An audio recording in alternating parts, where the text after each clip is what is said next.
III se faisait une joie de passer quelques jours en France la semaine prochaine. Dans son emploi du temps bien rempli à quelques jours du couronnement, le souverain de 74 ans avait prévu un crochet par Paris pour saluer le président Emmanuel Macron avant de se rendre en Gironde sur un domaine viticole et de s'envoler ensuite pour Berlin. Un déplacement qui, au fil du temps, semble de plus en plus compromis en raison du contexte de grève et de manifestations qui pourraient mettre en danger le roi Charles III. Si le palais de Buckingham suit avec grande attention le déroulement des événements, pour l'heure, aucune annulation n'est à l'ordre du jour. Le voyage de Charles III en France est maintenu mais serait sur le point de connaître quelques bouleversements. Son arrivée prévue lundi 27 mars doit être suivie d'une cérémonie à l'Arc de Triomphe, d'un discours au Sénat, de plusieurs rencontres officielles pour se conclure en banquet d'État jusqu'alors attendu au château de Versailles.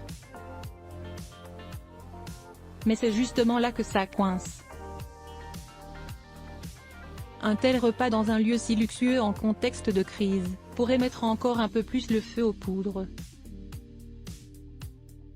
D'après les informations de BFM Télévision, le dîner prévu lundi soir au château de Versailles pourrait ne pas avoir lieu. Les autorités envisagent de déplacer l'événement peut-être, sans doute, à l'Élysée, en raison de probables manifestations aux abords du château lundi après-midi a-t-il été annoncé.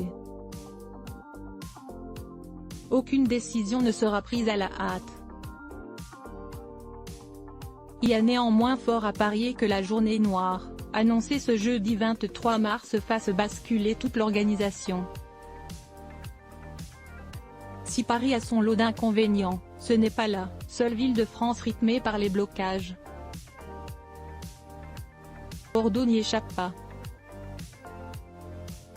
Il se pourrait d'ailleurs que les conducteurs de tram, que le roi Charles III envisage de prendre, refusent de circuler, une problématique de taille en plus de la grève des éboueurs qui gagne le pays.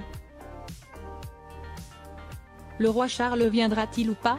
Malgré les mots rassurants de la France concernant une venue ultra sécurisée, le doute persiste. Les proches du roi craignent qu'un mouvement de foule dégénère en raison des rassemblements sauvages et donc non connus des services de sécurité. Ça peut se comprendre.